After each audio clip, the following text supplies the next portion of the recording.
Umureberezi yagambe ebi obi yabatayire kanisa Emmanuel Church Kabuye mu municipality ya Sheema amukorwa kubatiza abana b'umushomesa wa Ankole Western University hamwe na BSU Martin Murangira. Umwana ni gasimiti mbisi.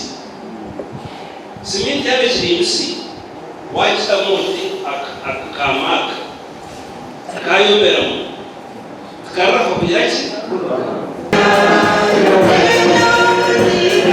Abazira bari kutesa abana babo umureberezi Johnson Twinomujuni yabashaba kurera umuzogu aho burungi bw'abana babo.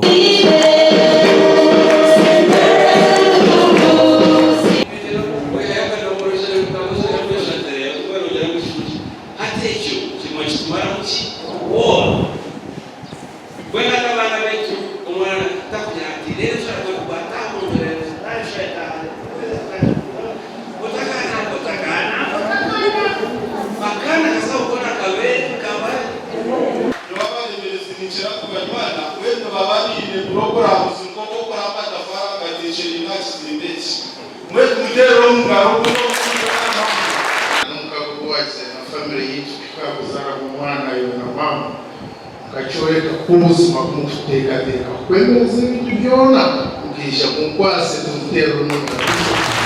Omugandi sabadiko nwekanisa ya All Saints Church Shaka Aban omuri Bushenyi district Reverend Laban Batungire nashaba bikirizo butosha okweyereza hihi na Ruhanga. Ebi abagambiro bekanisa ya Rukonde birene musibura bwanyuma yo kwijurwa katwarwa Shaka Aban nkasabadikoni. Abishe mwese abantu biki bakora munese kandi kucumanya ababateza amahembe arababaroki arababisi abantu bagenzi bitu nubabona munese bagenzi babo arabashuma numba manyabuyo muwenda ebirukuruse n'ebirukubona bonesa konka yagira nkorya yera turamu kama ababo ngo bajyagira ki bajyacurra.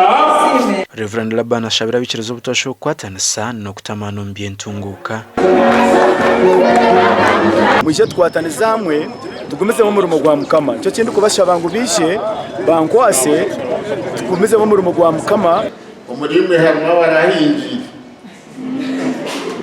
uko banohingira umwana nabanyazo midareri konka no hurama mugakira gata Marahanga aho kwakira akidiko n'umusya ubaterize kansima umureberezi kutereza sabadiko no gashagwa mayo kwatwakire.